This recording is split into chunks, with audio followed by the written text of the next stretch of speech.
ஒரே நாள்ல 5 தொகுதிகள்ல வந்து ரோட் ஷோ நடக்க போகுது. எங்கெங்க என்னென்ன பிளான் வந்து செட் பண்ணி வச்சிருக்காங்க அப்படிங்கிறத இந்த வீடியோல பார்க்கலாம். ஃபர்ஸ்ட் வந்து எம்கேபி நகர்ல தான் வந்து பண்ண போறாரு இந்த ரோட் ஷோவ அப்படின்னு சொல்லியிருக்காங்க. காலையில 10 மணிக்கு வந்து எம்கேபி நகர்ல நடக்கும்னு சொல்லப்பட்டிருக்கு. ஸோ 10 மணிக்கு அப்புறமா எங்க வந்து டிராவல் பண்ணி போக போறாரு, அடுத்த ரோட் ஷோ எங்க அப்படின்னு கேட்டா டைரக்டா வந்து 1 மணிக்கு தான் அடுத்த ரோட் ஷோ ஸ்டார்ட் ஆக போகுதுன்னு சொல்லியிருக்காங்க. ஆனா 5 தொகுதிகளில் நடக்கிற ரோட் ஷோல வந்து இன்னும் அனுமதி கொடுக்கல காவல்துறையினர் அப்படிங்கிறதும் தகவலா வெளியாகிருக்கு. ஒருவேளை அனுமதி கொடுத்தா எந்தெந்த தொகுதிகளுக்கு கொடுப்பாங்க அப்படிங்கிறதும் தெரிய வரல. ஸோ அதில் வந்து பிளான் கொஞ்சம் சேஞ்ச் ஆகவும் வாய்ப்பு இருக்கு. பெரம்பூர்ல இருக்க எம்கேபி நகர்ல வந்து காலையில 10 மணிக்கு ரோட் ஷோ முடிஞ்சதுக்கு அப்புறமா வந்து கொளத்தூர் தொகுதியில வந்து மதியம் 1 மணிக்கு அகைன் வந்து ரோட் ஷோவை ஸ்டார்ட் பண்ணுவாரு அப்படின்னு சொல்லியிருக்காங்க.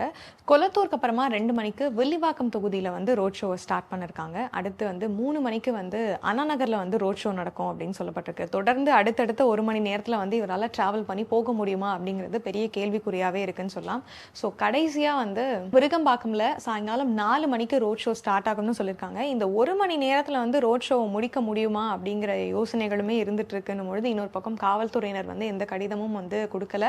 இது எப்படி போக போகுது அப்படிங்கிறத பொறுத்திருந்து பார்க்கலாம். மார்ச் 28ஆம் தேதி 5 தொகுதிகளில் பிரச்சாரத்தில் ஈடுபட போறாரு நடிகர் விஜய். ஸோ இந்த இடத்துல என்ன விஷயங்கள்லாம் பேச போறாரு அப்படிங்கிறது வந்து யோசிக்க தகுந்த வகையில் இருக்குன்னு சொல்லலாம்.